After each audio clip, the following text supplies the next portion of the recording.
Welcome to another video lecture. We're today going to be looking at the idea of imperialism in the Gilded Age. So what is imperialism? Imperialism is the idea of empires, that is, one country controlling other countries and territories. This became quite popular in 19th century, especially in Europe, and at one point Europe is going to control much of the world's landmass. So a tiny part of the continent known as Europe is going to control vast territories outside of Europe. That's the idea of imperialism. Something the United States really didn't participate in, and that's what we're going to begin to look at and really investigate the question, why does the United States involve itself in imperialism during the Gilded Age? So we're going to get started, and as always, the starting point. So when we looked at the middle class, we talked about funeral homes. Interesting. Here we're going to talk about the Statue of Liberty. It was unveiled in 1886. It was a gift from France to help the United States celebrate its 100th anniversary of the American Revolution. So why is this the starting point? Well, the statue's full name is Liberty Enlightening the World. And what I didn't realize was that the book in the statue's left hand, cradled in the left arm, bears the date of July 4, 1776. So clearly it's a reminder of the Declaration of Independence and the idea of liberty for which that document stood. So this is going to be, the statue is going to be the great symbol of American democratic values and idealism that's going to shine its light across the waters to the rest of the world, to the continents of the world, and to the people of the world. So the United States is going to be this beacon of liberty, whereas Europe was the old, undemocratic, and unfree continent. So the idea then, if we want to look at this, is the United States is going to get involved in imperialism to enlighten the world. That is, to make the world a better place. And we can think about that in all future wars and conflicts that we'll study in our course this year.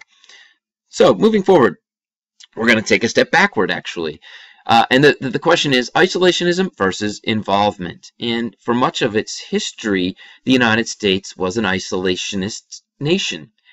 And so we need to understand, well, what does that term mean? To isolate oneself is to not engage with others. And so the United States really did practice this policy of isolationism with regards to the rest of the world by not getting involved. Where did that idea come from? You can see clearly there President George Washington. And as he left the presidency in 1796, he wrote a long farewell address, and in it he included many ideas that he wanted to give future political leaders. And so he wrote with regards to America's foreign policy that against the insidious wiles of foreign influence, the attention of a free people ought to be constantly awake, end quote. And so Washington's putting the American people on alert. If your political leadership takes you into the affairs of the world, you as an American citizen should be alert and you should protest. In other words, why is it that Washington felt so strongly about isolationism? Well, there are two reasons listed down below. He really believed that peace was better than war, and Europe had centuries of constant conflict that were destructive and costly. So Washington says peace is better. Second, if a nation's at peace, it can then focus on building itself up and making itself a stronger and more prosperous nation. So those are Washington's sort of prescriptions for the United States. He's a very influential leader, carries a lot of weight, and his ideas were roughly followed throughout much of the 19th century. So let's take a look then. Why did the United States decide to abandon this idea of isolationism and enter into the game of imperialism? So that's the big question there. And historians typically look at these 6 reasons. And I won't read them all because they're listed there, and we're going to go through them point by point. But I will point out that the red arrows show areas of the world where the United States possessed or acquired territory at the conclusion of the 1898 war with Spain. So clearly 1898 is the departure point for the United States. We fight a war with Spain, we win the war, we acquire territories outside the United States. And so this is a new development for the United States, but one that hasn't really changed, because the United States for all of the 20th century really and the 21st century remains actively engaged in the world. We have troops in many parts of the world. We fought multiple wars, and so this really begins in 1898, and it begins again in the Gilded Age. So let's take a look at the first of the points. Point number one is the closing of the U.S. frontier. And this might not seem like a terribly big deal, but it was to Frederick Jackson Turner, who's pictured there on the right. He taught at the University of Wisconsin, and when he read and studied the census of 1890, he discovered and found that all free and available land in the American part of North America had already been claimed or settled, that is, bought. So there's no more free open land that people can move on to, that people can buy and develop. And this led to Frederick Jackson Turner writing The Significance of the Frontier in American History, in which he included his famous thesis. And that is that American democracy was born in no theorist's dream. That is, nobody came up with the idea of America sitting down at a desk and thinking about it, reading books. Didn't come from a theorist's dream. It came stark, that should be a K, and strong and full of life out of the American forest. And it gained strength each time it touched the frontier. End quote. Okay, so what is Professor Frederick Jackson Turner saying? And he's saying without new lands to settle, the American democratic nation would decline and become corrupted, much like Europe. And again, remember, Americans feared like they were becoming too much like Europe. So this is not a positive development. This is a rather startling discovery that caught the attention of many. But here's the thing. What if the United States could acquire new lands or new frontiers outside the United States? Would that solve this problem and keep American democracy young and fresh and alive? So reason number two, national interests. I think this is fairly self-explanatory. The map of the world really shows to what extent Europe had dominated the rest of the world. So Europe is a very tiny part of the world, yet it dominated so much of the world. This is what historians call the golden age of imperialism. Not necessarily a positive thing. Remember, one nation controlling another nation for its benefit and advantage. The United States was not part of this imperialistic game until the war with Spain in 1898. And again, the question is, well, why did the United States abandon its isolationism to become an interventionist power? Well, one of the things that political and business leaders in the United States began to understand and fear is that if the United States didn't join in this game, that our national interests, and particularly our business interests, would be harmed. And therefore, there's this idea that the United States really has to get involved. In the writings of Alfred T. Mahan, a Naval War College professor and strategist, he really kind of studied history and argued that all the major powers throughout history had large navies. So he's going to advocate for a large navy, and that navy was going to be steel.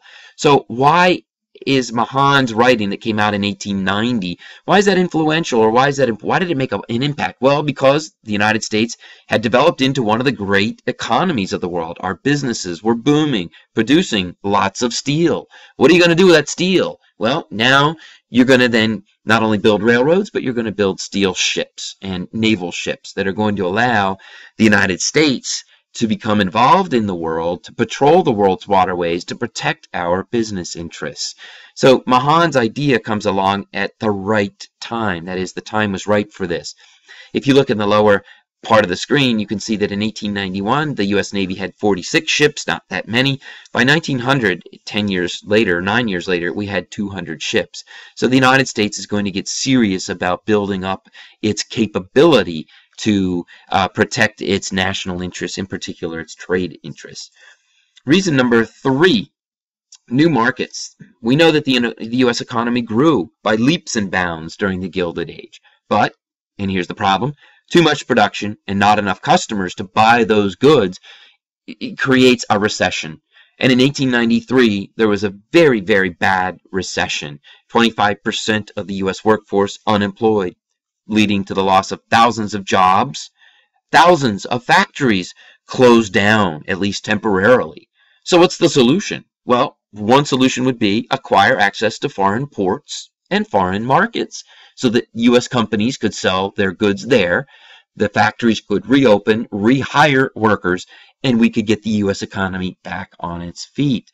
And so that's, I think, a rather compelling reason for the United States getting involved in the affairs of the world. Interventionism, compelling reason. Let's take a look at reason number 4. So we get there, and that's militarism. So since the end of the Civil War in 1865, there had been no major wars for American troops. And you might think, well, that's great. War is bloody. It's costly. The Civil War is incredibly destructive. But Teddy Roosevelt, the man who's pictured at the center of that picture underneath the American flag, Teddy Roosevelt was a young, Harvard-educated, and very energetic political leader who was going to play a big role in the future of America as president in 1901. And he believed that the American males were growing soft, and even worse, effeminate. How could we let this happen? Argued Roosevelt. And he said in a speech, the clamor, that is the talk, the clamor of the peace faction has convinced me that this country needs a war, and let the fight come if it must. End quote. So this is a really strong statement in favor of a war, that war would actually restore the youth and the vibrancy to American democracy. Otherwise, the men, he feared, were growing soft. And that a great nation could not be a nation of soft men. In addition, there was a military arms race in the 1890s in Europe with the construction of large steel navies and lots of new steel guns, big guns, that we're going to see in World War I. So the United States is kind of sucked into that. Though we fear becoming like Europe, we are now going to imitate Europe. So that is a pretty interesting and a very significant shift that we see.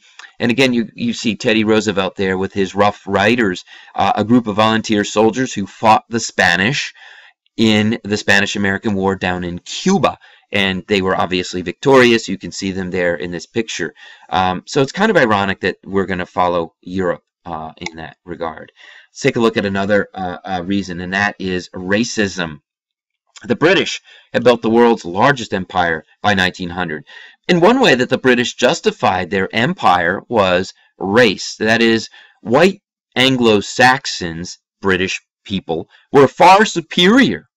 And we see social Darwinism again to all other races. Therefore, the British deserve to control and or rule them. So this idea of race rears its head at a moment in time and provides fuel for the imperialist, interventionist arguments that we're really the whites, Anglo-Saxon Christians are going to bring the light of liberty and the light of civilization to the oppressed, to the downtrodden, to the less developed peoples of the world. And I think that cartoon really captures it. You can see the United States on the back of that guy's water bottle, if you will. He's carrying an inhabitant from some kind of far-off island, possibly the Philippines, 1898, towards the schoolhouse where the American flag flies. And you can see that the idea is to bring civilization to these people, to lift the inferior races up. And by the way, this is about 1900. This is about the time when Adolf Hitler in Austria now begins to dabble in the idea of racial politics that were very strong in Austria at this time and very anti-Jewish, of course. So this idea of race is going to play a prominent role in the idea of empire and in the 20th century. So one of the last things we'll look at is the idea of idealism. The idea of America, this city, a shining city upon a hill. That is, America, its bright light of liberty, is going to be up on a hill for all to see. And then the idea was that everybody in the world would see the light of a liberty, the light of democracy, and want to copy or imitate the United States. So by 1900, the United States had become the leading industrial power in the world with lots of wealth. And didn't that mean then we had a moral obligation to help others become shining cities upon hills? And again, it kind of goes back to the idea of race. Aren't we going to lift up the oppressed, the unfortunate, the poor of the world? And since the days of the Puritans who arrived in 1630 in Massachusetts, many Americans believe that we have this special mission, and that is to lead other nations and peoples to the fruits of self-government and democracy